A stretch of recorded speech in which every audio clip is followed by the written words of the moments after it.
প্রতি সপ্তাহেই বদলে যাচ্ছে চেনা জানা টিআরপি তালিকা। একে একে প্রাইম স্লটে রেসারেসি বাড়ছে। কথা, তেঁতুল পাতা, আনন্দী, রোশনাই, ডায়মন্ড দিদি জিন্দাবাদ। এদের কি হচ্ছে? কে আসলে প্রতিপক্ষকে কড়া টেক্কা দিল? বদলে যাচ্ছে টপার। চলো জানা যাক এই সপ্তাহের অ্যাডভান্স টিআরপি।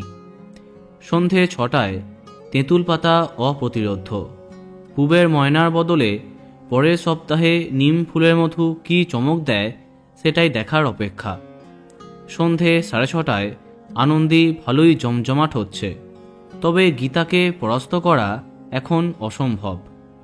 অন্যদিকে সন্ধে 7টায় কথা অনেকটা এগিয়ে গেল। জগদ্ধাত্রীর মৃত্যুর সপ্তাহেও খুব বেশি বাড়ছে না টিআরপি। 7:30টায় নতুন করে বলার কিছু নেই। ফুলকি যেভাবে জমে উঠছে তাতে আরও কমতে পারে রাঙামতি তীরন্দাজের টিআরপি। রাত 8টায় এই সপ্তাহে সম্ভবত স্লট লিড করে অন্য সময়ে চলে যাচ্ছে নিম ফুলের মধু। নর্মালি এমনটা দেখা যায় না।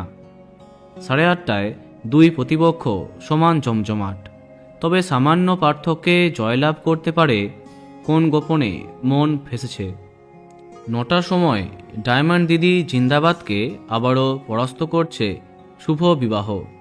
9:30টায় এগিয়ে থাকছে অনুরাগের ছোঁয়া, তবে হরগৌরীকে পরাস্ত করতে পারে মিঠি ছোড়া। 10:30টার সময় আবারও পরাস্ত হচ্ছে চিনি। এই সপ্তাহে নতুন টপার হবার দাবিদার কথা এবং ফুলকি। দেখা যাক কি হয়। তো বন্ধুরা, এত সব ধারাবাহিকের মধ্যে তোমার প্রিয় কোনটি কমেন্টে জানাতে পারো। আর এই রকমই আরও অনেক ভিডিও পেতে সাবস্ক্রাইব কারেন্ট বস। ধন্যবাদ।